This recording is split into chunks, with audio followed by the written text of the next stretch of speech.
सुहानी अपने ससुराल वालों के साथ बैठकर नाश्ता कर रही थी कि अचानक दरवाजे की घंटी बजी। बहू जाओ बेटा, देखो तो सही, तुम्हारे ससुर जी तो नहीं आ गए हैं।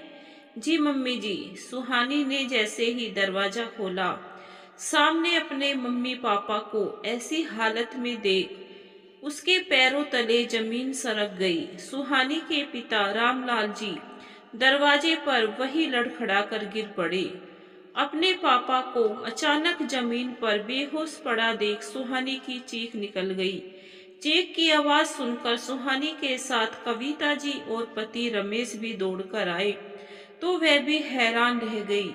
सुहानी के पति ने जल्दी से डॉक्टर को फोन करके बुलाया, तो उनकी रिपोर्ट देखकर पता चला कि उन्हें कैंसर है और खाना पीना ढंग से ना खाने के कारण वह बेहोश होकर गिर गए हैं। सुहानी अपने पापा की हालत देखकर फूट फूट कर रोने लगी, क्योंकि कोई भी बेटी अपने पिता को ऐसे तड़पते हुए नहीं देख सकती। सुहानी को रोता देख कविता जी बोली, बहू क्या रोना धोना लगा रखा है, जाओ मम्मी पापा के लिए कुछ खाने को लेकर आओ और फिर देखते हैं क्या करना है। सुहानी जल्दी से मम्मी पापा के लिए खाने को लेकर आई। खाने को देखते ही दोनों ऐसे टूट पड़े थे जैसे बरसों से उन्होंने कुछ खाया ही नहीं था। यह सब देखकर कविता जी की भी आंखें नम हो गई और फिर अपने बेटे से बोली, रमेश सुनो, 15 दिन की ऑफिस से छुट्टी ले लो और अपने अमेरिका वाले डॉक्टर से बात करो। हम समधी जी का इलाज जल्द से जल्द शुरू करवाना चाहते हैं। पर मम्मी, मैं ऑफिस से इतनी छुट्टी कैसे ले लूं? रमेश हिचकते हुए बोला, अरे भाड़ में जाए तुम्हारी ऐसी नौकरी जो मुसीबत में काम ना आ सके। मैं कुछ नहीं जानती, कल से तुम्हें रामलाल भाई साहब का पूरा ध्यान रखना है। अपने ऑफिस का अगर कोई जरूरी काम होगा तो तुम कहीं बैठकर ऑनलाइन कर सकते हो। जी मम्मी जी। रमेश ने हाँ में सिर हिलाया और डॉक्टर से संपर्क करने लगा। आप चिंता मत कीजिए बहन जी, कुछ नहीं होगा भाई साहब को, हम सब साथ है, देखना वह बहुत जल्दी ठीक हो जाएंगे। सुहानी की सास ने कमला जी का हाथ पकड़कर सांत्वना देते हुए बोली, पर मम्मी ये सब मतलब आपकी और पापा ये हालत कैसे हुई बेटा? जिस दिन तेरे भाई भाभी को पता चला कि तेरे पिता को कैंसर है तो वे हमारी साथ बहुत बुरा बर्ताव करने लगे हैं। मैंने एक दिन बेटे से तेरे पिता को डॉक्टर के पास ले जाने के लिए बोला तो वह तमक कर बोला, यहाँ पैसों का झाड़ नहीं उगा है बुढ़िया, और यह बीमारी कौन सा ठीक होने वाली है? इन पर पैसे खर्च करके मैं बर्बाद हो जाऊंगा। तेरे पिता ने इस बात का विरोध किया तो बहू उनका गला दबाते हुए बोली, मैं आज तेरी सारी बीमारी ही खत्म कर देती हूँ। वैसे भी आज नहीं तो कल तुझे मरना ही है, तो आज ही क्यों नहीं? वह तो मैं उनके सामने बहुत रोई, गिड़गिड़ाई, तब जाकर उसने तेरे पिता को छोड़ा, वरना आज तो। इतना कहकर कमला जी फूट फूट कर रोने लगी। यह सब सुनकर सुहानी का खून खोल उठा, पर उस वक्त पापा को एडमिट करना बहुत जरूरी था। कुछ ही घंटे में सारी व्यवस्था हो गई थी और रामलाल जी को अस्पताल में दाखिल करवा दिया गया था। तब तक सुहानी के ससुर अनिल जी भी आ चुके थे। सुहानी अपनी सासू माँ से बोली, मम्मी जी आप यहाँ रुकिए, मुझे थोड़ा भैया भाभी से काम है।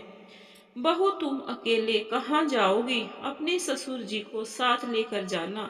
हाँ बेटा, मैं तुम्हारे साथ चलता हूँ। तब तक यह सब लोग रामलाल जी के पास है। सुहानी ससुर जी के साथ मायके पहुंची तो उसके भैया भाभी सब कुछ बेच बाच कर विदेश जाकर शिफ्ट होने की तैयारी कर रहे थे। सुहानी को वहां देखकर दोनों पति पत्नियों की हवाइयां उड़ गई। क्या हुआ भाभी, आपको हमें देखकर सांप क्यों सूंघ गया? अरे भैया, आपका माथा तो पूरा पसीना पसीना हो रहा है। वह रुपये यह हड़बड़ाती हुई बोली, यह सब क्या है? ननंद रानी, तभी तड़ाक तड़ाक 2 थप्पड़ रूपा के गाल पर पड़े। शर्म नहीं आती इतना नाटक करते हुए? आपको तो एकता कपूर के सीरियल की विलन होना चाहिए था। सुहानी, यह कैसे बात कर रही हो तुम अपनी बड़ी भाभी से? वह तुमसे उम्र में बड़ी है, क्या सारी तमीज भूल गई है? तभी एक थप्पड़ शिवम के गाल पर पड़ा। तमीज की बात तो आप दोनों अपने मुंह से निकालिए मत तो बेहतर होगा। शर्म आती है मुझे तुम्हें अपना बड़ा भाई कहते हुए। जिस माता पिता ने बचपन में तुम्हें अपने खून पसीने का कतरा कतरा बहाकर इस लायक बनाया, आज तुम उन्हीं माता पिता के खून के प्यासे हो गए। पर दीदी, आप यह कैसी बात कर रही है? मेरे पति ने और हमने उनका ठेका नहीं ले रखा है।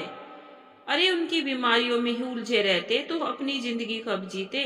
पता नहीं क्या खाकर पैदा हुए जो मरने का नाम ही नहीं लेते।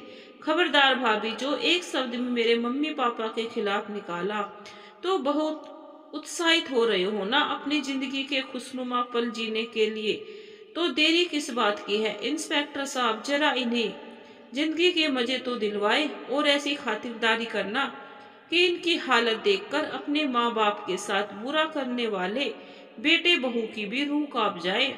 सुहानी के इतना कहते ही पुलिस सख्ते में आ गई। पुलिस को देखकर दोनों के पैरों तले जमीन खिसक गई। मैं सुहानी, रामलाल जी की बेटी, अपने माता पिता पर अत्याचार करने वाले और उन्हें प्रताड़ित करने वाली भाई भाभी के ऊपर केस दर्ज करवाती हूँ। सुहानी का यह रूप देखकर रूपा और उसका भाई की आंखें फटी की फटी रह गई। सुहानी का भाई उसके आगे हाथ जोड़कर बोला, बहन मुझे माफ कर दे, मैं पापा का इलाज करवाने के लिए सारे पैसे भर दूंगा, पर हमें जेल नहीं जाना। हमारे बच्चों का क्या होगा? हम बर्बाद हो जाएंगे। सुहानी बोली, सोनू मेरे पास रहेगा, उसे भी पता चलना चाहिए कि उसके माता पिता ने अपने माता पिता के साथ कैसा सलूक किया है।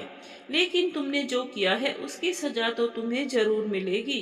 जब अपने पर बीतती है तो इंसान को पता चलता है कि सामने वाले के दर्द की तड़प क्या होती है। ऐसे ही तड़पाया तुमने अपने जन्मदाता माता पिता को, अब तड़पने की बारी तुम्हारी है। सारी उम्र तुम अब अपने बच्चों के लिए तड़पते रहना।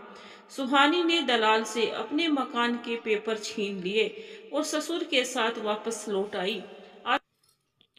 अपनी मम्मी और सासू माँ को गले से लगा लिया और उसके सामने अपनी बीती हुई यादों का चलचित्र घूमने लगा। और वह उस दिन को याद करने लगी जिस दिन सुहानी की सासू माँ ने जबरदस्ती उसे मायके फोन करने के लिए अपनी मम्मी पापा का हाल चाल पूछने को कहा था। बेटा सुहानी, समय निकाल कर थोड़ा हमें भी दे जाना।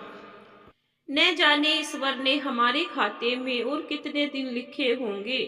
मैं तो भगवान से कहूंगी तुम्हारे जैसी बेटी और बहू हर किसी को मिले। तुमने हमारे संस्कारों की लाज रखी। जब कभी दामाद जी से, तुम्हारी सास ससुर से तुम्हारी तारीफ सुनती हूँ तो लगता है जीवन सफल हो गया। पर हर किसी की किस्मत समधन जी जैसी नहीं होती, क्योंकि हर किसी की बेटी मेरी बेटी जैसी नहीं है। कमला जी फोन पर अपनी बेटी सुहानी से कहती है। सुहानी बोली, क्या बात है माँ, आपकी आवाज में दर्द है क्या? भाभी से कुछ कहा सुनी हो गई? माँ, ताली एक हाथ से नहीं बजती, दोनों पक्षों को समझौता करना पड़ता है। पर आप इतनी समझदार है कि मुझे नहीं लगता भाभी को कभी भी आपसे कोई दिक्कत होगी या कोई परेशानी होगी। तो मुझे बताइए, मम्मी जी और पापा जी बाहर का खाना नहीं खा पाते, उनकी दवाइयों का समय पर लेना बहुत जरूरी हो जाता है, इसीलिए उन्हें छोड़कर मेरा आना जाना बहुत मुश्किल होता है। कमला जी बोली, नसीब नसीब की बात है, मेरी बेटी दूसरों की माँ के खाने पीने और दवाइयों का ध्यान रखती है, और किसी और की बेटी उसकी माँ को 2 रोटी के लिए भी तरसाती है। इतना कहते कहते कमला जी रोने की आवाज सुहानी के कानों में पड़ी। सुहानी बोली, माँ आप रो रही है? और क्या कहा? मैंने ठीक से सुना नहीं, किसी रोटी नहीं मिल पा रही। माँ बताइए तो सही, आखिर बात क्या है? कमला जी अपने आंसुओं को छुपाने की नाकामयाब कोशिश की और जबरदस्ती हंसी जताकर बोली, अरे नहीं बेटा, वो टीवी में सास बहू का सीरियल देख रही थी, उसकी आवाज आ रही होगी। मैं बिल्कुल ठीक हूँ, तुम उन सब का ध्यान रखो। सुहानी इधर माँ माँ कहती रही और उन्होंने फोन रख दिया। सामने सुहानी के पति रमेश जब दफ्तर से लौट कर आए, सुहानी ने अपने मन की शंका उनके सामने जताई। रमेश बोले, फोन करके फिर से बात कर लो, हो सकता है तुम्हारे सुनने में कोई गलती हो गई हो। सुहानी को भी लगा शायद उसने ही कुछ गलत सुना। उसके मन में यह बात जरूर खटकी कि बहुत समय हो गया वह मायके नहीं गई। उसकी भाभी का स्वभाव थोड़ा रूखा है, शायद इसी वजह से माँ ने कहा। यही सब सोचकर सुहानी ने बात टाल दी, पर जब उसने अपनी सासू माँ को सारी घटना बताई, उसने कहा कि कुछ दिन के लिए जा सकती हो।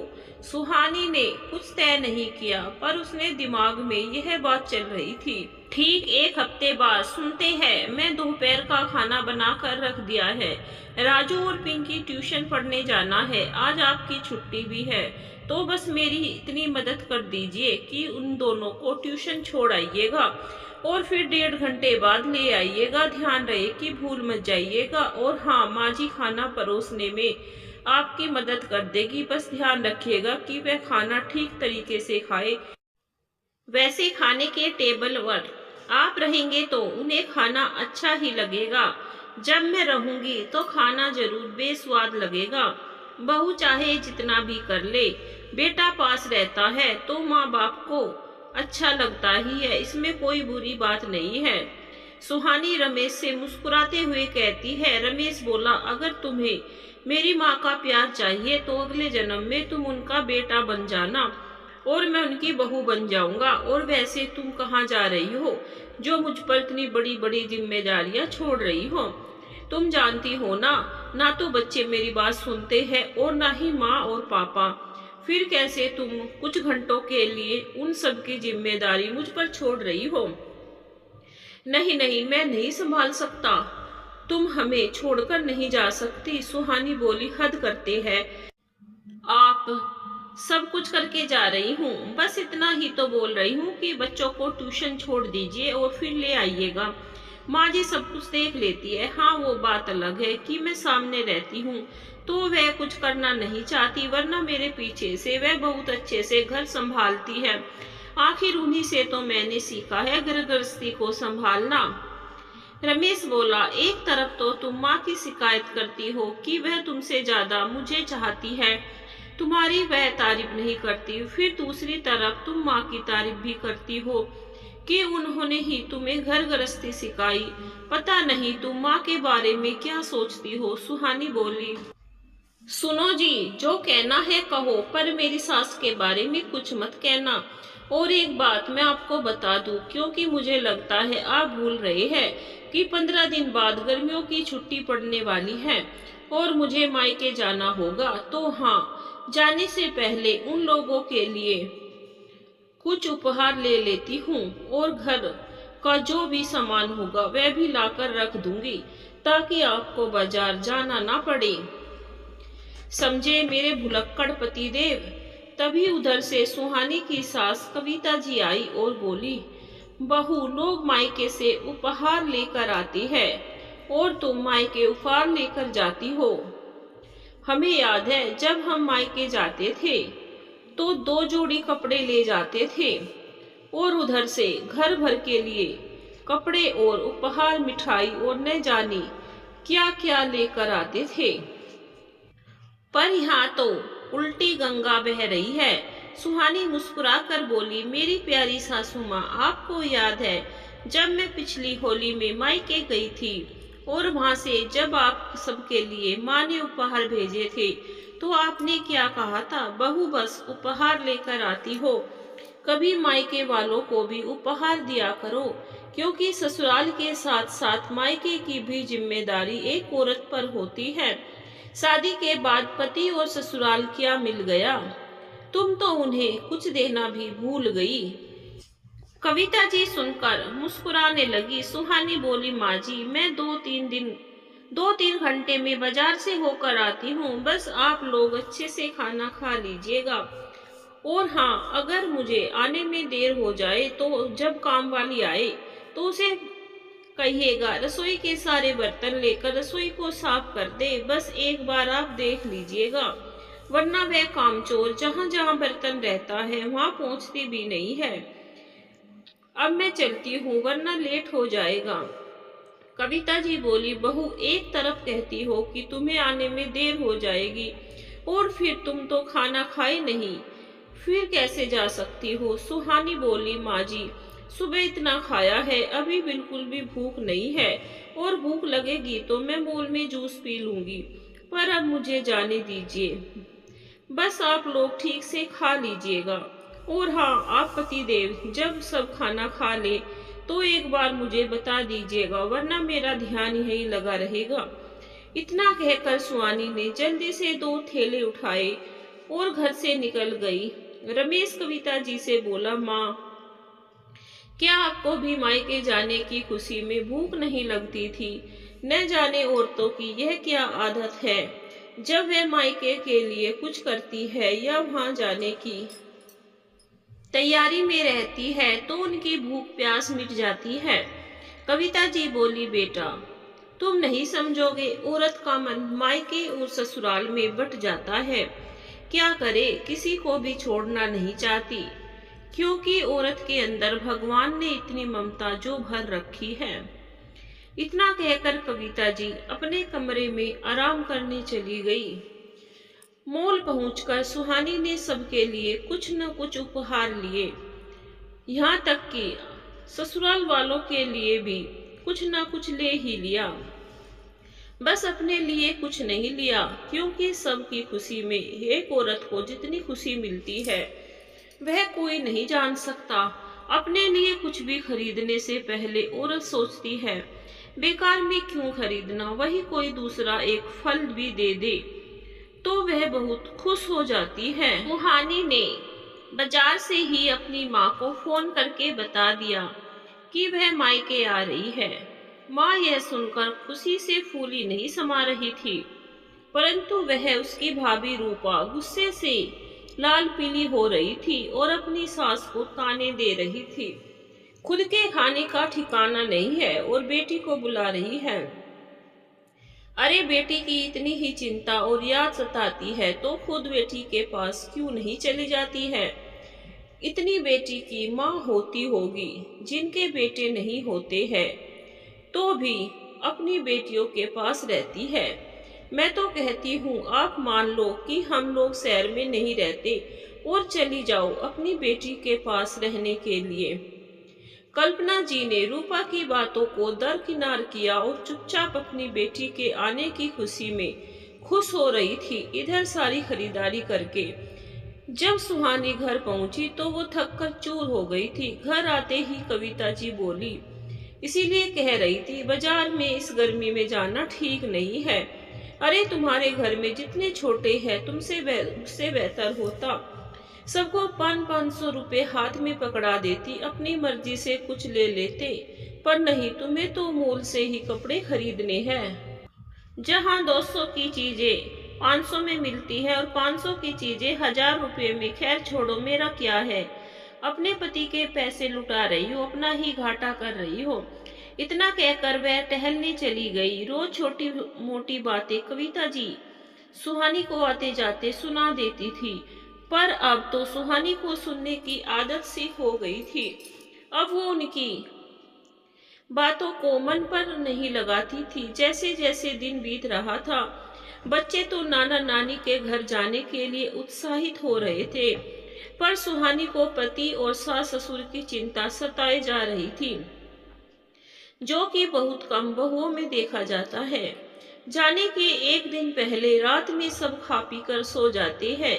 सुहानी रमेश से बोली, सुनो जी, मैं क्या कह रही हूँ, क्या इस बार की छुट्टी टाल दूं? रमेश हैरानी से बोले, क्यों टालना है? अरे, मैं संभाल लूंगा, एक बार मुझ पर भरोसा करके तो देखो। इतना कहकर रमेश जम्भाई लेने लगे। उन्हें नींद आ रही थी। सुहानी बैठकर सोचने लगी तो उसे पिछले साल की याद आई, जब वो छुट्टियों में 15 दिन के लिए मायके जा रही थी और रमेश पत्नी और बच्चों को छोड़ने के लिए स्टेशन गए थे।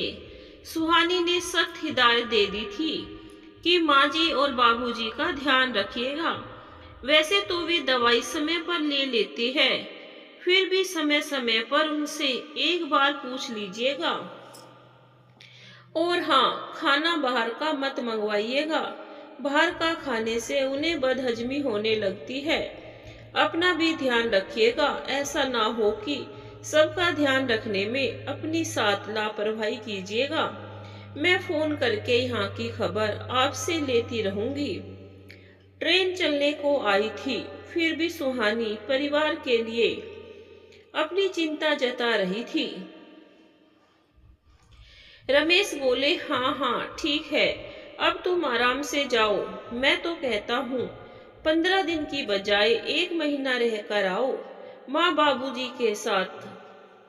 मैं तो अब मजे करूंगा।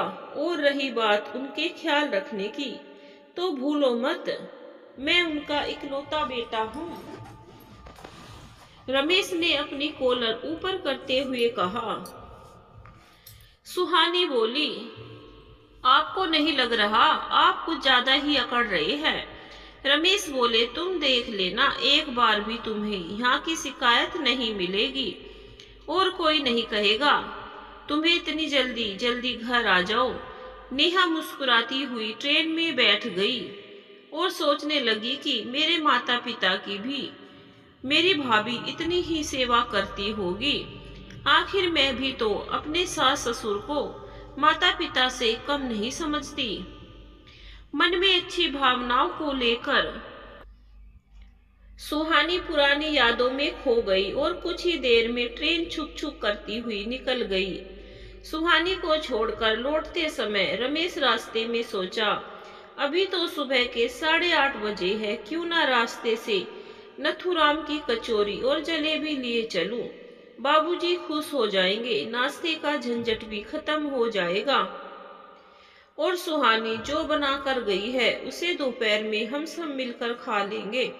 फिर दोपहर में माँ को कुछ बनाने की जरूरत ही नहीं पड़ेगी। जब रमेश घर पहुंचे, उनके हाथों में जलेबी और कचौरी देखकर बाबूजी खुशी से फूले नहीं समाये। परंतु दूसरे ही पल कविता जी बोली, तुझे पता नहीं है कि हम तला भुना हुआ चीज नहीं खाते हैं? क्या बहू ने जाने से पहले हमारे लिए तुम्हें कुछ हिदायत देकर नहीं गई है? हाँ, बात भी सही है। तुम्हें कैसे पता होगा कि हमें क्या पसंद है और हमें क्या फायदा और क्या नुकसान करेगा? तुम घर में रहते कहाँ हो? रमेश बोला, आप दोनों सास बहू का मुझे समझ में नहीं आता है। जब सामने रहती हो एक दूसरे पर इल्जाम लगाती हो और जरा सी दूरी नहीं आती कि दोनों एक दूसरे के गुण गाती हो। मैं तो प्यार से लेकर आया था, पर ठीक है, मैं ही खा लूंगा। रमेश के माता पिता ने बहू के द्वारा बनाए गए नाश्ते को ही खाया। फिर समोसा और जलेबी रमेश को ही खत्म करना पड़ा। सुहानी अपने मायके पहुंची तो उसने अपने ससुराल के बिल्कुल उलट पाया। उसकी भाभी ने चाय और पानी उसके सामने लाकर ऐसे पटक कर रखा मानो किसी भिखारी के सामने खाली कटोरा रखते हैं। जब सुहानी ने भाभी से इस रूखे व्यवहार का कारण पूछा तो वह बोली, आपके सास ससुर के पास इतनी संपत्ति है, तभी तो आप उनकी सेवा करती हैं। मैं इन बूढ़े बुढ़िया की सेवा क्यों करूं? मुझे क्या मिलेगा? बाबा जी का लड्डू। आखिर है क्या आपके माँ बाप के पास? इस घर के अलावा खेती बाड़ी कुछ होता नहीं है। जितने जेवर और पैसे थे उन्होंने आपकी शादी में खर्च कर दिए। अरे, जिस पर खर्च किया है वह करे, सेवा मैं क्यों करूंगी? और सुन लीजिए माँ जी, अब बेटी और नाती नातिनी आई है तो बनाइए और खिलाइए, मुझसे उम्मीद मत रखिएगा। इतना कहकर रूपा अपने कमरे में चली गई। सुहानी के पिता बच्चों को बाहर घुमाने ले गए। फिर कल्पना जी ने रो रो कर बेटी को सारी बात बताई।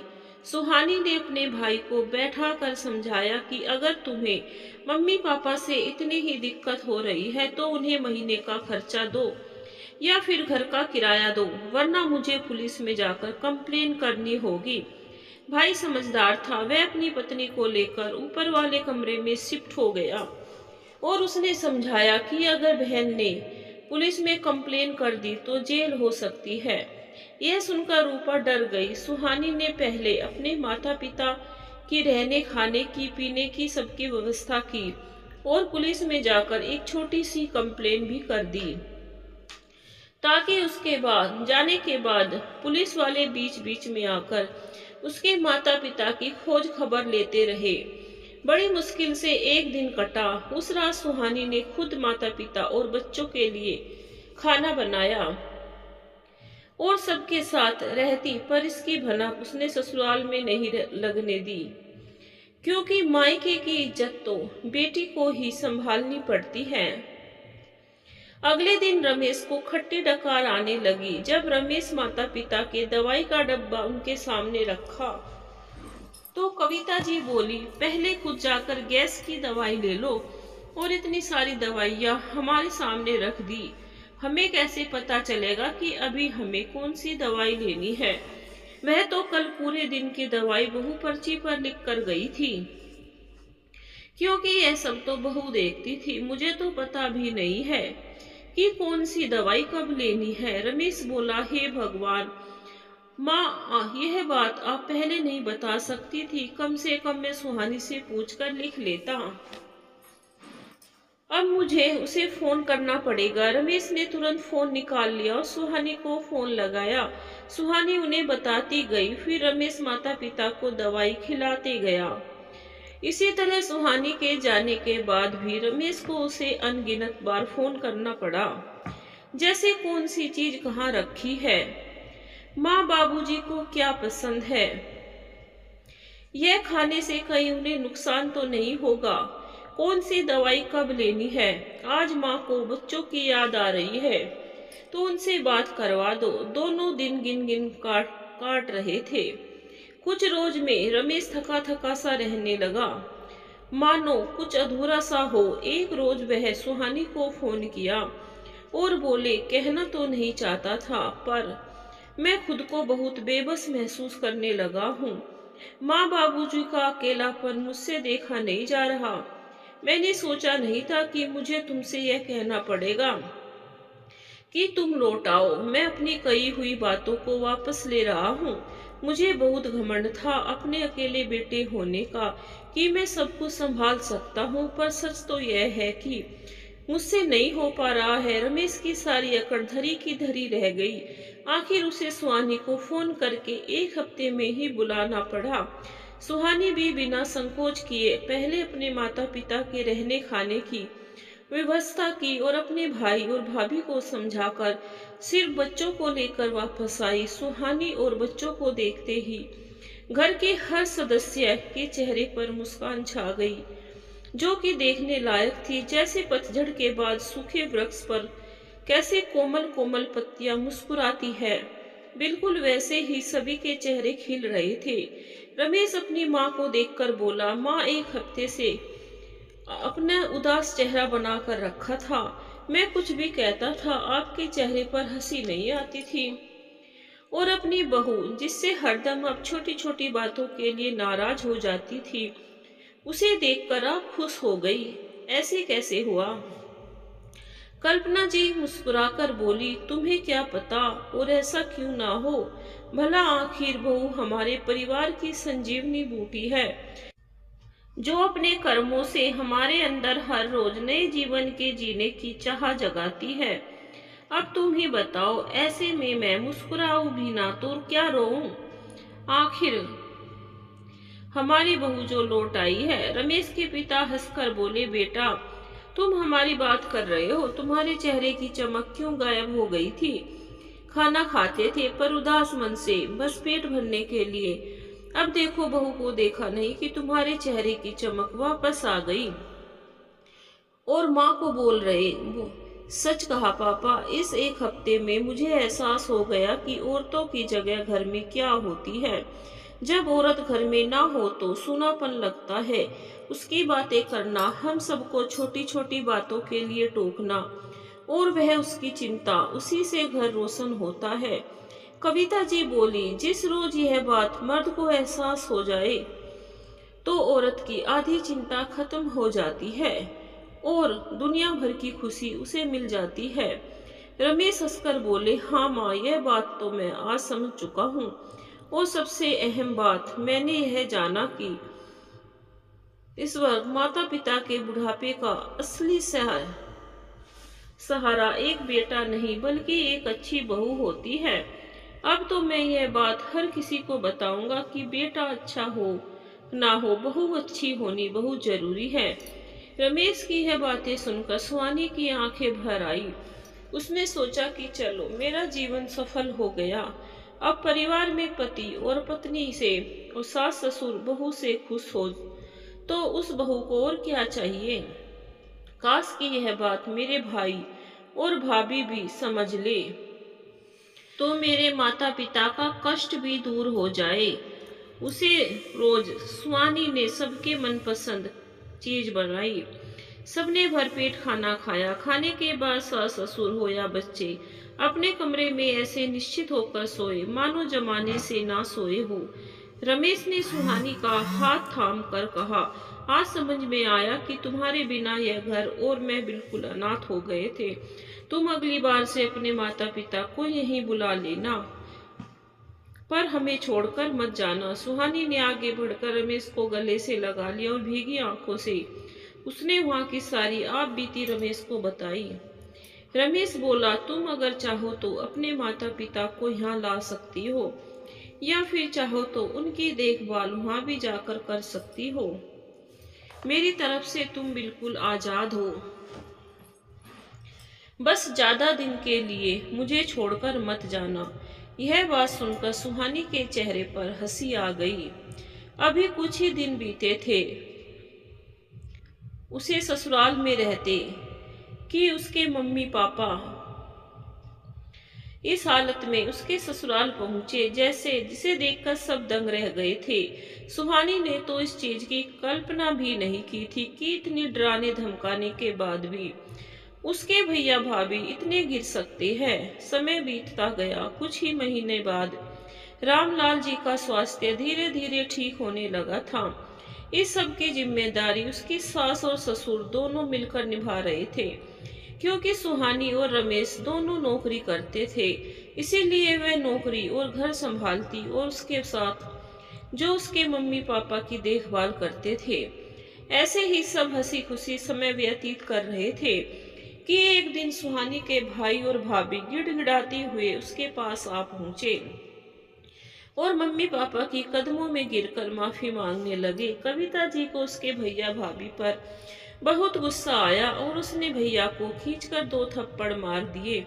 बेशरम, शर्म नहीं आती अपने माँ बाप के साथ ऐसा करते हुए।